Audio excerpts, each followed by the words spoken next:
প্রিয় শিক্ষার্থী ভাই বোনেরা, সবাইকে জানাই ফ্ল্যাশ ইংলিশ ইউটিউব চ্যানেলের পক্ষ থেকে আন্তরিক শুভেচ্ছা এবং অভিনন্দন। আপনি যদি এইচএসসি শিক্ষার্থী হন তাহলে আজকের ক্লাসটা আপনার জন্য। এখানে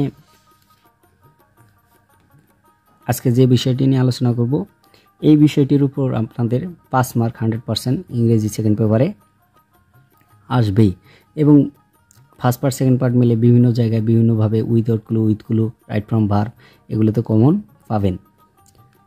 তাছাড়া যারা জব প্রার্থী রয়েছে এবং অ্যাডমিশন ক্যান্ডিডেট রয়েছেন তাদের জন্য খুবই গুরুত্বপূর্ণ আজকের বিষয়টি। আমি আজকে যে বিষয়টি নিয়ে হাজির হয়েছি সেটি হচ্ছে প্রিপোজিশন অফ নিয়ে যে সকল শব্দের পরে 100% প্রিপোজিশন অফ বসেই এই ধরনের কিছু শব্দ আজকে আপনাদের সামনে তুলে ধরব, যেগুলো আপনাদের জন্য টানা মুখস্থ রাখতে হবে যেন দেখেই সাথে সাথে বসাতে পারি। এনি এক্সাম পরীক্ষায় দেখো, যেগুলো শব্দের পরে অফ 100% বসেই: afraid of, accuse of, aware of, assure of, boast of, consist of, cure of, deprive of, sure of, approve of,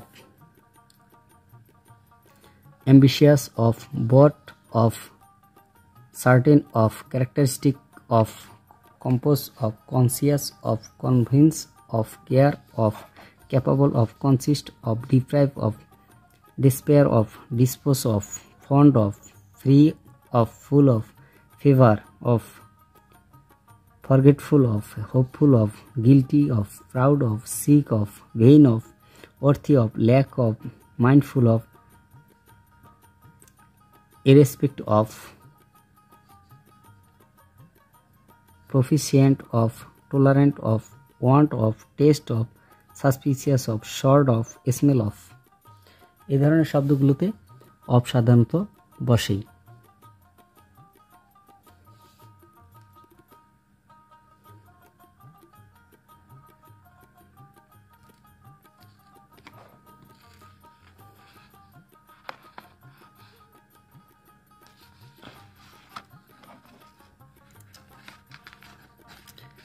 এরপর দেখো, ফর কোথায় কোথায় কোন শব্দগুলোর পরে ফর বসে, এগুলো টানা মুখস্থ রাখতে হবে।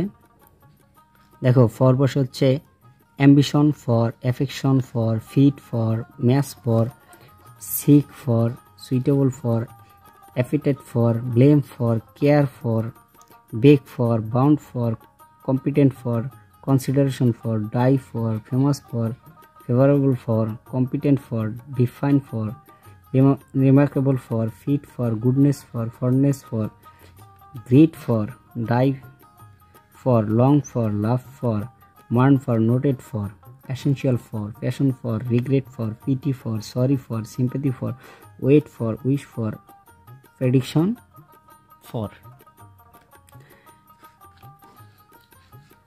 এগুলো সবই অ্যাপ্রোপ্রিয়েট প্রিপোজিশন, এগুলো মুখস্থ রাখতে হবে। এরপর দেখো, আমি ইন নিয়ে আলোচনা করতেছি।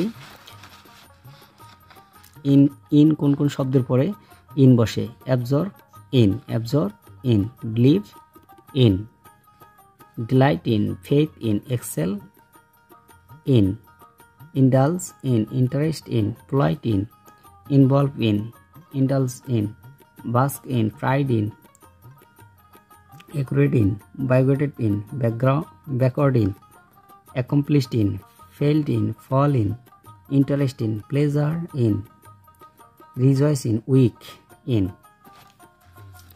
এরপর দেখো, অ্যাড যে শব্দের পরে অ্যাড বসে, যে সকল শব্দের পরে অ্যাড বসে: aim at, astonished at, alarm at, busy at, good at, লাফ at, hesitate at, stair at, wonder at, arrive at, fire at, move at, Marvel at, point at, expert at. এই add প্রিপোজিশনগুলো যেগুলো শব্দের পরে বসে এগুলো আলোচনা করা হলো। সো আমরা যদি প্রিপোজিশনে ভালো করতে চাই, একাডেমিক এবং বিভিন্ন ধরনের পরীক্ষায়, অ্যাডমিশন, জব, বিশেষ করে প্রথম ধাপটা তো আমাদের পার করতে হবে। প্রথম ধাপ হচ্ছে একাডেমিকে এইচএসসি পরীক্ষায় 5 মার্কস থাকে এবং 9-10 পরীক্ষায় যে ফার্স্ট পেপার এবং সেকেন্ড পেপার মিলে বিভিন্নভাবে এই অ্যাপ্রোপ্রিয়েট প্রিপোজিশন পাওয়া যায়, with clue, without clue, right from verb এবং হচ্ছে প্রিপোজিশন। এগুলোতে এই প্রিপোজিশনের গুরুত্ব খুবই গুরুত্বপূর্ণ। আর প্রিপোজিশন আসে না এমন কোনো পরীক্ষা নাই যে এই পরীক্ষায় প্রিপোজিশন আসে নাই। সব ধরনের পরীক্ষায় প্রিপোজিশন আসে। প্রিপোজিশন একটি সবথেকে গুরুত্বপূর্ণ জিনিস, বাট এটা নিয়ে আমরা অনেকেই টেনশনে থাকি, আমরা পারি না।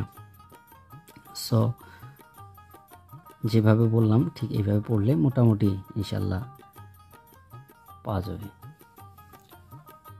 যদি ক্লাসটি ভালো লেগে থাকে